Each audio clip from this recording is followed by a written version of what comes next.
All right. Hello, everybody. Give me 1 second just to make sure we are getting everything set up. We're going to go live on Instagram too.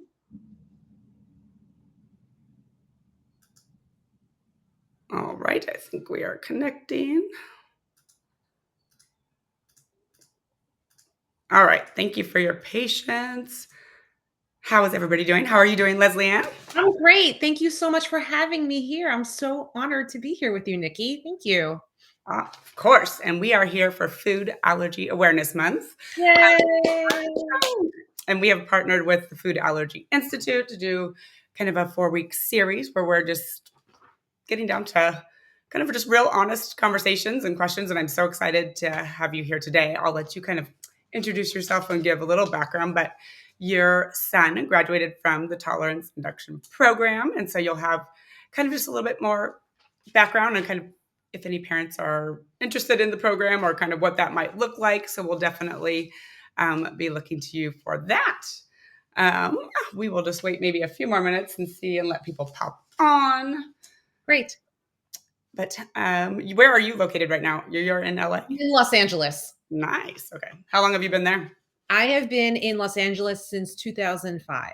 I cannot believe it. It feels like yesterday, but you blink and this summer will be 20 years in LA.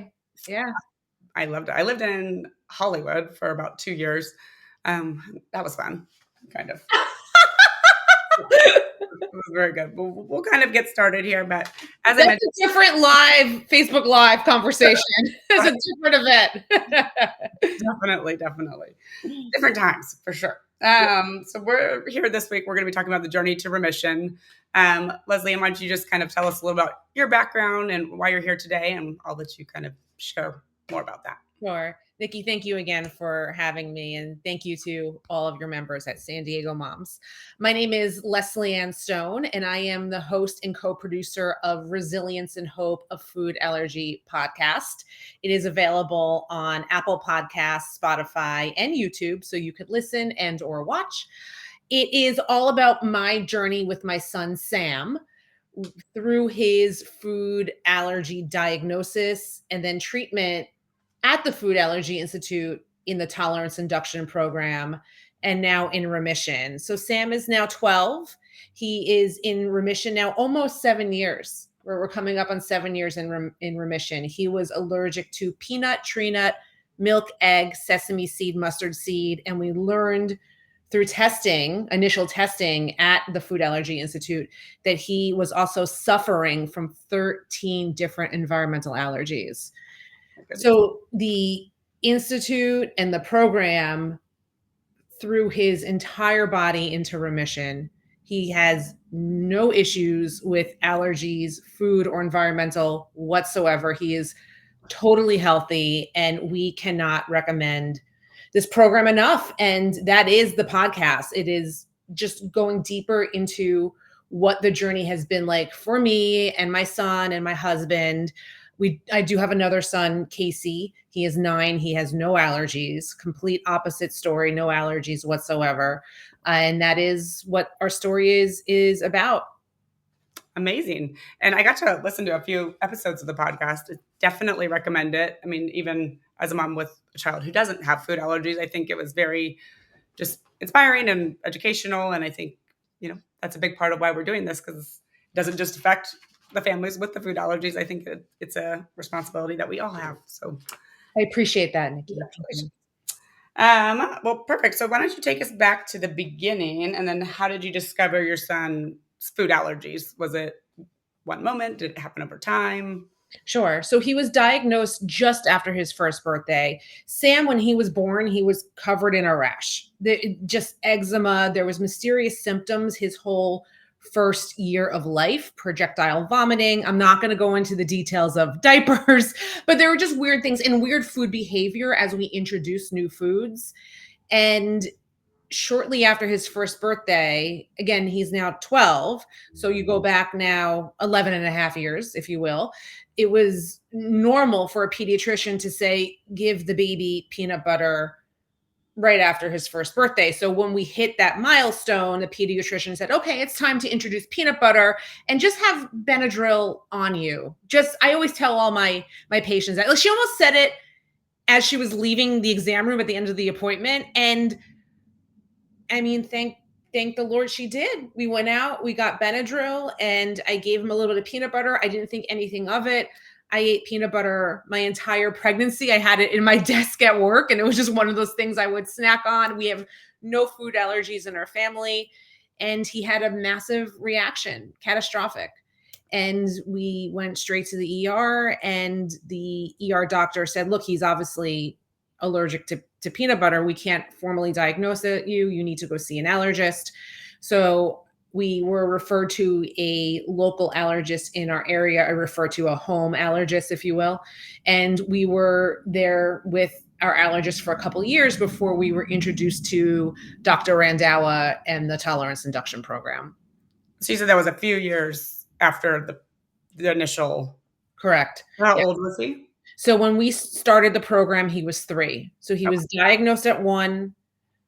Age 3, we started the program. He graduated when he was 5. He graduated the first month into kindergarten, and he is now in 6th grade. And we've been in remission this whole time. That is absolutely incredible. Wow. And that seems so fast. So it was a year in the program. It was 2 years in the program. It doesn't seem fast when you're in it. Yeah, I'm sure. Yeah. But excuse me, it does not seem fast. You make me laugh. Perfect timing, though, going into kindergarten. When you look back, when you turn around and you look back, you're thinking everything in the program, because I'm sure you've heard from other members who are in the program, from Dr. Randawa, who I understand was a guest last week. It is very, very rigorous. It is a commitment, and there could be dark times because it is a lot of work day to day, but it's worth it all. Absolutely. Every moment. No. And Dr. Randall was so engaging and just, I think, refreshing to hear from a doctor that you could almost kind of just relate to. So I think that's pretty special. My hero. What were some of the biggest fears or challenges you faced kind of in those early days? Early days in the program or early days before the program with his Let's do both. Maybe one before and one during. I mean, every day was a challenge and a fear in the early days. It's so jarring and overwhelming and stressful when you get this diagnosis, because you get the diagnosis, and just like if you get any bad diagnosis, God forbid, you're hit with a stun gun. Oh my gosh, this is happening to my son. This is happening to my family. We have this. Okay, what does it mean? And then food is everywhere. Food is a part of our culture, our society. You have to eat to live. So when he's a baby, you can control the situation to an extent because he's a baby and he's not going to school yet. And you can control who's coming into your house, and you have to prepare yourself every time you leave the house. It's like I used to tell my friends, I felt like every day I was preparing to go to the airport, because you're just packing a bag full of stuff for this food allergy baby, the EpiPen, the Benadryl, snacks in case you're somewhere and the kid is hungry. You need to have safe food for the kid, to change of clothes. What if something gets on the kid? It just emergency contact lists, contingency lists, always thinking about where the closest hospital is. There's just so much to think about when you would leave the house. That's just to leave the house. But if you're going to a birthday party, you have to have safe food for the birthday party. You have to call the host in advance to remind them that Sam has all these allergies. What's being served? Is it safe to go? There were just some birthday parties we just didn't even attend because it's just too dangerous. Why would I put my baby in that environment? Travel was difficult. Getting on an airplane, we only flew certain airlines. We had custom seat covers that would go on the airplane seats. Announcements were made on board. It was so stressful to fly. Going out to eat was difficult. We only went to a handful of restaurants where we really started to get to know the restaurant staff that knew that we had this child with these allergies. We had like business card size notes that said, there's somebody at the table who's allergic to this, and give it to the cook, the chef, to make sure that there's no cross-contamination. It was just everything. You had to think about everything. Yeah. So that was extremely stressful. And you just learn to advocate for your child, for your family, to keep them safe. So that's life before the program. Then you get into the program and you still have to keep the child safe, but you're doing this treatment, this life-saving, life-altering treatment, and you have to hit certain benchmarks every day. There's certain foods you have to eat at certain times of the day. And the child's a toddler. I mean, getting a toddler to eat to begin with is really hard, but now you're feeding them hypothetically pine nut. Like, so just figuring out ways to get your kid to eat what they have to eat in the entire quantity in the entire time. So that is also a challenge. So it's endless, the challenges that you go through, and you don't really understand the scope. We've talked about this, Nikki, too, unless you're in it, unless you're part of the community. I did not know. It was just such a huge learning curve for me, which is another reason why I wanted to start this podcast, to make other parents out there feel like there's a place for them. There's a safe place for them. You can come, you can listen, you can relate, you can write to us, you can DM us, you can connect with us on social media. And it's been really nice to hear from other parents who have had similar journeys. It's been helpful to me, honestly, even 7 years out. I don't forget. You don't forget what that was like. I was listening, I think, to one of the podcasts, the gal that was flying from the East Coast with 3 kids. Yes. Like, airline travel wasn't even anything that would have like crossed my mind as something that could have been such a, I mean, that's already a headache traveling with kids. Yes. She did the program with 3 kids, Michigan to Los Angeles, and now they're all in remission. It's amazing. Incredible. That just kind of the airplane. I was like, you got to learn those things just to be more aware. So before finding TIP, what kinds of treatments, advice, or paths did you explore in this journey? So Sam was so young. He was a toddler, and I would hear about these trials and other programs out there, but he was too young for anything. So we were told just to avoid. And we would go and we would retest his allergies with our home allergist every year around his birthday. And just hoping he would outgrow it. Because you hear these stories. Oh, the kid outgrows it. Maybe the numbers will go down. La, la, la, la, la. And we would go and things were getting worse. So by the time he was 3, we were told, don't come back for another 2 years because these allergies aren't going away. There's no point to retest. And that's when I said, I'm done. I'm done, because we were living a life on the defense where it was avoid. And once you enter the Tolerance Induction Program, it's working now on the offense. It's let's tackle the problem, which just made perfect sense to me. Perfect sense to me. And honestly, you approach that, I think, with most problems in life too. So I mean, with your children, I think you definitely want to do that. And then I also just want to take the time. So we do have one question here, and we'll kind of have to tailor it a little bit. But if you do have any questions that you want to ask Lesley-Anne, please drop it in the comments. If we don't get to it on the interview today, we'll definitely make sure that somebody from the Food Allergy Institute team can do that. And I guess from your mom's perspectives, what were some of the telltale signs with your son that he had an allergy? Obviously, you had that one kind of instance, but I don't know if you can answer this without, just from your perspective. Sure. So I want to start by saying I am not a doctor. I am not a medical profession. And whatever I say is not used for medical advice whatsoever. I can't tell you what the telltale signs are because I'm not a doctor or a physician. I could just tell you the symptoms that Sam had. But again, I want to be very careful with that. If you go to foodallergyinstitute.com, there's a tab that says Ask an Expert. It is free to get a consultation. I highly suggest you do that, but I'm very careful to say again, I am not a doctor. I'm not a licensed medical professional, and I cannot give medical advice. But if you do have any questions, I urge you to consult your pediatrician, your healthcare professional. Perfect. And is that where you obviously started for the test? I mean, they did the testing. You said you had at home. I had a home allergist who did run tests for Sam, but when you go to the Tolerance Induction Program, they do in-depth testing. It is amazing. They do blood, they do skin tests, they do a patch test, which goes on your back. for GI. There is quite so many questions about medical histories from both sides of the family. It is so in-depth and so thorough.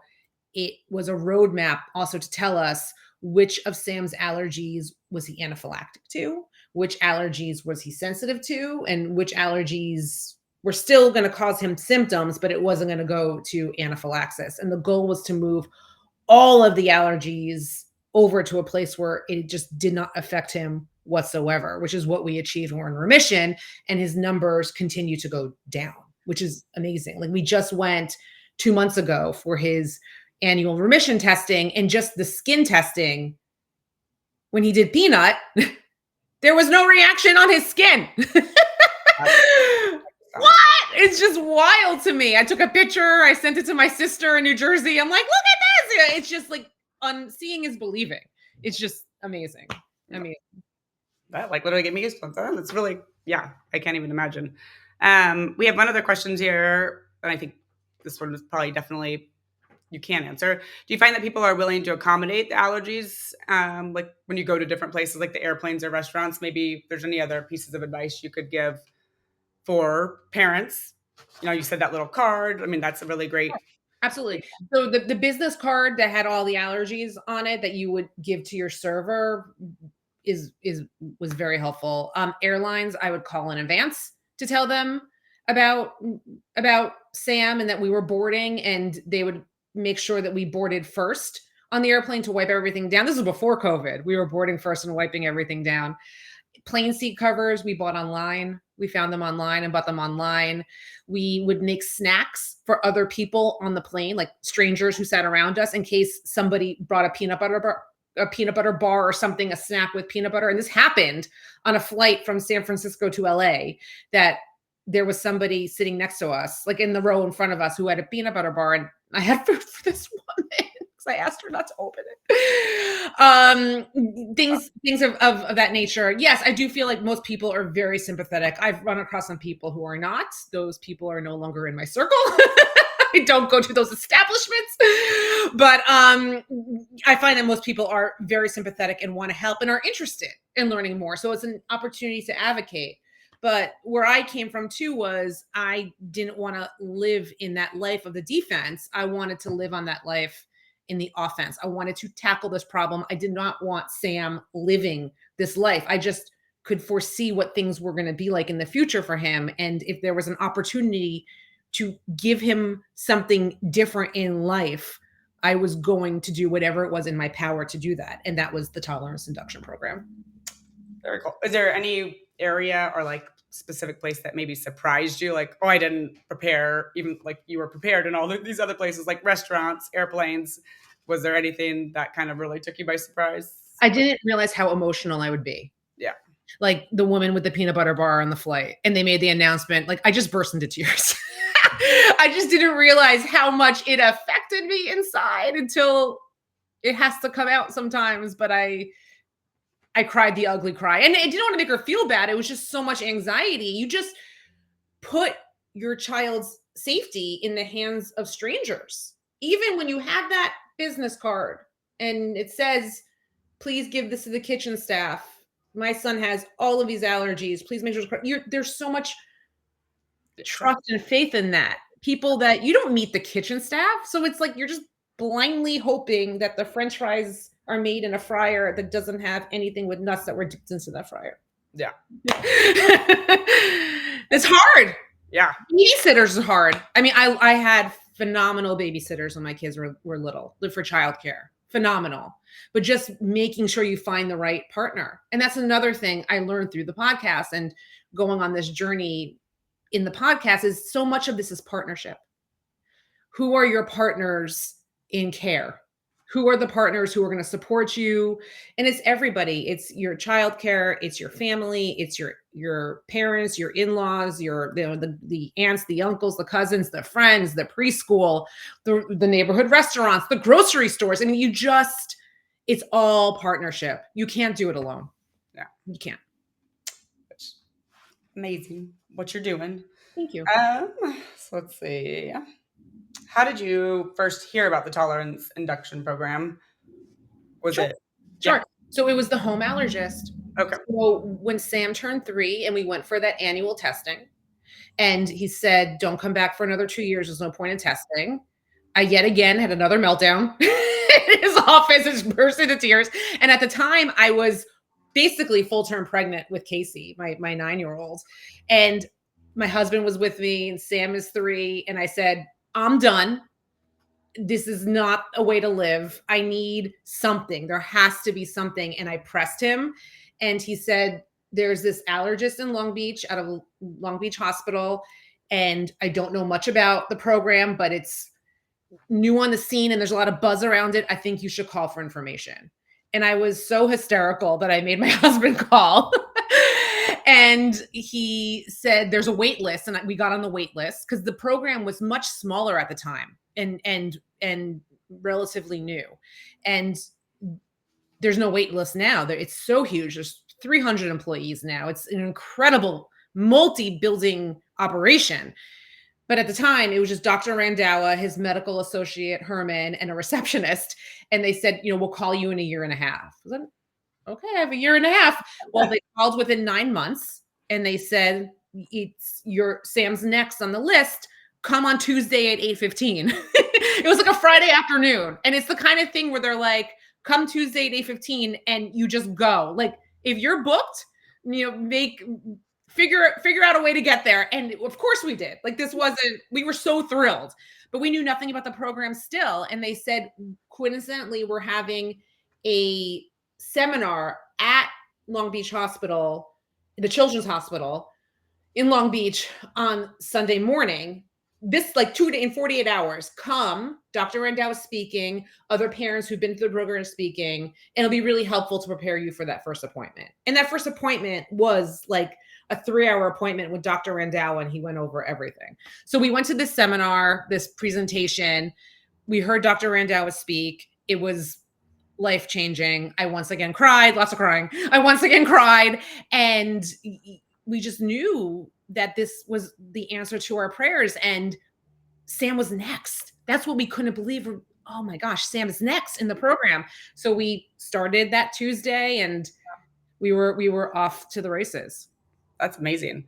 And I believe, if Joanna's listening right now, if you could drop, I believe they do webinars kind of similar to what you're talking about, the in-person. They do host those, something similar I've seen. So we can drop that in the comments too for any parents that might be interested in attending something like that. I highly recommend it because you get all the information and everything makes so much sense. So much sense.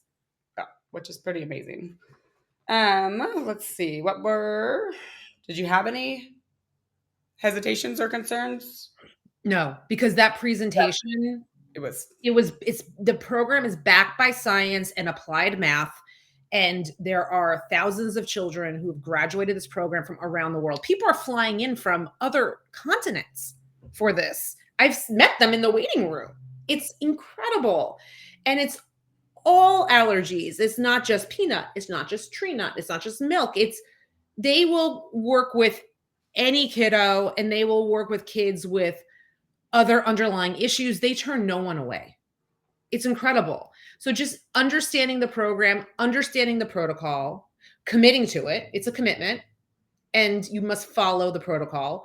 I had no hesitations at all, which is another reason why I was so strict about following the program and the daily treatment that we had to do at home, because I made sure I was compliant, because that's how this works, is if you're compliant.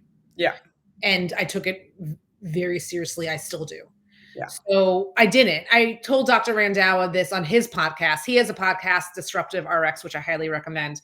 And I said, I remember when Sam first had his reaction, we took him to the ER. And there's a sign in the window. If you ever go to an ER, look for it. There's a sign that says safe place to hand over a baby. It's a safe surrender. And I remember that first appointment with Dr. Randawa, I felt for the first time in my life with Sam, a safe surrender, that I just knew he was going to be in safe hands with Dr. Randawa. And he was. You're going to make me cry. Oh, no crying, Nikki. I cry too much. What surprised you most about the program, either the treatments itself or like how your son responded? And I would say follow up, like, how did your son respond just in general, being so young? I think. He just knew he had to do this. I mean, we explained to him. He knew at a young age that he couldn't eat the cake at the birthday party. Yeah. You know, when you go to these preschool birthday parties, they're so cute and the cakes are so cute. And, you know, the parents really get into it. And there's a theme and you know how it is. You're a mom, you know how it is. And he couldn't participate in that. So for us, it was saying to him, when you finish the program, you can eat the cake. That like kept being the thing. And then that day that he was able to participate, it was huge. Yeah. It was huge. You're not the odd man out. And he knew because he was in preschool too. And I have an episode all about preschool on the podcast where we talk about the protocols we had to have in preschool for him. So he had a bright green placemat and he knew, and the other kids knew that this is Sam's safe space for food, and Sam could eat whatever was on his placemat and nobody could touch the placemat but Sam. And he knew that. So that too was saying, if you do this program and when we finish the program, no more placemat, like you could be like the other kids. And there were times too at preschool, because it was dangerous, they would have him sit at lunch because that's a huge social development time, is mealtime, but it was also slightly away from the other kids. It's so sad. Yeah. So he knew things were different, and he knew that if he could do this, he would overcome it. But what surprised me was how quickly I saw change in Sam's health, because Sam always had a lingering runny nose or preschool cough. And we thought this was just him in preschool, his immune system developing. No, it was all of the allergies, and a lot of it was environmental. So one thing that the Food Allergy Institute does in treating environmental allergies, again, different for every patient. This program is precision medicine, meaning Sam's treatment plan and what Sam did to hit remission is different from the next kid and the kid after that. It's an individualized custom plan, very serious to your biomarkers and your testing and your makeup. So with the environmental allergies, they gave Sam something called SLIT, S-L-I-T, sublingual immunotherapy. And it's a concoction, in layman's terms, it's a concoction of different environmental allergens that are Sam's environmental allergens, and you spray it under the tongue every morning. And we did this for a number of years. We're no longer on SLIT. But SLIT made so many of those symptoms go away. That's what was so shocking to me, was how quickly his immune system cleared up because of his environmental allergies. And the kid never gets sick now. He's healthy. He also used to be severely underweight before starting the program, like not failure to thrive, but it was, we were going down a path that wasn't great with his weight. And you could tell he was a tiny toddler. And that's not the case anymore. He's a healthy, regular, average kid. That's awesome. We did have one question from Natasha. Did you have any hiccups during your treatment? If so, how did you overcome the mental aspect? Sure. We had no hiccups. I followed exactly what we were supposed to do by the book. I had no hiccups whatsoever. Mental aspect, in terms of, there's so many avenues I could take with this. I do have an episode with my therapist, a very, very personal episode on the podcast called Therapy. I had my therapist come on and we talked about me, how I had so much anxiety around food allergies, and with the program, getting Sam to eat what he had to eat, and what that was like for me as a mom at home, how that was like for me in my marriage, because it was hard emotionally to go through that. And then on the other side of it, Dr. Randawa said to me early on that when Sam hits remission, because he will one day, and he did, you have to go back to life before the diagnosis. You have to go back to life before reading labels and packing your bag every day like you're going to the airport and all of that. And we do now. So just making that mental switch of, he's okay. He can tolerate these foods. He's eating peanut butter on toast multiple times a week for breakfast before he goes to school now. I mean, you have to go back to that. And I learned through therapy that a lot of it for me was my control issues and me wanting to control the situation to get Sam to eat, to get Sam to do what he had to do in a certain time, and what I needed to do to make Sam feel like Sam was in control. Because a lot of these toddlers most toddlers are pushing boundaries. They want to be in control. They're like little teenagers, and they're looking for that. So what did I have to do to give Sam a sense of control? And what did I have to do to try to relinquish the control of the situation? Because the whole thing was out of my control. In short, it was. Which I can't even, honestly imagine. Let's talk about, I think we're going to go to remission. Yay! The happy ending. Tell us kind of about that moment when you realized that he had reached remission. Ah, What did that feel like as a mom? amazing.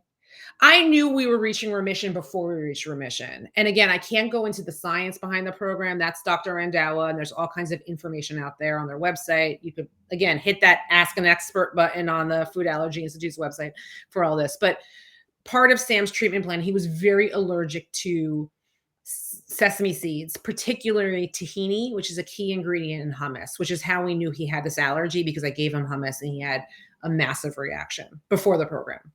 So again, I'm not going to get into the details of it, but Dr. Randawa told me that once we got to peanut and we were down the road with treating peanut, which again was his huge allergen, that at the end, when we challenge peanut, we'll be able to just go into a challenge for tahini. And again, not explaining the science behind it, but just giving Sam tahini in that moment, and there was no reaction. I was like, oh my God. Because I remember just a little bit of hummus just threw him hives everywhere. Hives. Totally blown up face, swollen face. So it was miraculous. Miraculous.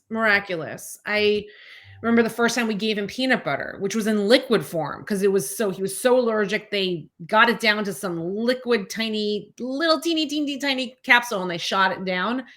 And we looked out the window at the Food Allergy Institute, and it was like an overcast day, and it was raining on and off, and there was a rainbow outside the window. And it's just, I know, just talking about it, I'm like, oh, it's just those little moments, man. Those little that just say keep going, keep going. But the actual day when he crossed over into remission, it was a party in the office. It was just amazing. We came home, and a very dear friend of mine sent cupcakes to the house, and how cool that is that we can have cupcakes from a bakery now. I mean, we couldn't go to any bakery, and she sent these gigantic cupcakes to the house, and it was amazing. It was just an amazing moment. What an accomplishment. Yeah. For the entire family, for sure. And I think, the title of your podcast, Resilience and Hope, a food allergy podcast, which I do really recommend. I think I listened to 3 or 4 episodes. So now it's on my, I follow. And it really is, this whole journey for me, even as a non kind of food allergy mom, I think it's definitely opened my eyes, and I think it's so important. And to hear from you, it's definitely great. So maybe if you could just share a little bit more kind of about the podcast. Sure. And I know you shared already a little bit about kind of the reasons why, but maybe dive into that a little bit more. Sure. Thank you, Nikki. I appreciate you following it and listening. It's starting off, we have a 12 episode series for our season 1. We've released 7 out of 12 so far. They are released every other week. And every week is about an aspect of our journey. And I bring someone on who helped us through our journey. And I also bring on other parents from the Food Allergy Institute who have graduated from the Tolerance Induction Program to tell their stories. So like my friend Jessie, who was on about her commuting from Michigan to Long Beach with her 3 children. It's a remarkable story. I also have my therapist on. So that question about mental health, that goes into tremendous personal detail about what that journey was like for me psychologically, with anxiety, to get through it. I bring in our preschool director, talking more about protocols that were put in place for preschool with Sam, because when we started preschool, we weren't in the program. And by the end of preschool and pre-K, we were approaching the end of it. So what did that all mean? And coincidentally, our preschool has had other kids in the program. They still do. It's become known as a food allergy safe haven in the San Fernando Valley, which is cool. Other guests that I have on, my husband was on, Sam and my best friend are going to be on an episode as well. There is a registered dietitian who talks about food behaviors, who was very helpful to us once we graduated the program and introducing new foods to Sam. Now that he could go out and eat anything, it was difficult because he just wanted to eat the same old foods. So what did that mean to do that? So she talks about food behaviors, and our final episode, which will come out in a couple of weeks when we hit our final release date, is with Dr. Randalla himself, which is amazing to me that he came on the show. I love him so much. Something I'm very proud of and can't wait to share with everybody in the community. Well, you can definitely feel your just like emotion and how much the program obviously touched your life, not only just the remission and all of that, but just I think in general, I think you don't really see that too much with, I guess, doctors and that kind of patient relationship. So it's pretty unique to see. Thank you. We did get one more question, and we will be wrapping it up here shortly, which we will be giving away a family 4-pack of tickets to our next event, which is our Father's Day celebration on June 8th. So we will be having somebody pick that winner. So make sure you stay on till the very end. And let me go on with the question. Did your son ever have any reactions throughout the treatment? And then no. We had no problems, no reactions, and we followed every single thing they said to us. I do know, I can't speak to other patients. I do know on foodallergyinstitute.com, they do have a link that shows in real time data of all their patients and what they go through in the program. So if you have any questions about other people's, what the statistics are, there is a link, and it is in updated. And I highly recommend you check it out. It's actually quite cool that they do that. Very transparent in that way. Very transparent. Yeah. You could also click on Ask an Expert. They will answer all questions about other allergies and all that. But I only could speak to Sam, and to Sam, we had no issues in the program. Which is amazing. And we'll drop all of these links that we've referenced in the comments too, just for anybody that wants to check those out. And then final question, if you could give one message to a parent who's just received a food allergy diagnosis, what would it be? I tell everyone the same thing: call and get a free consultation. If you call, if you click on that link, Ask an Expert, if you sign up for the free consultation, you have answers, you have options. If you don't have options.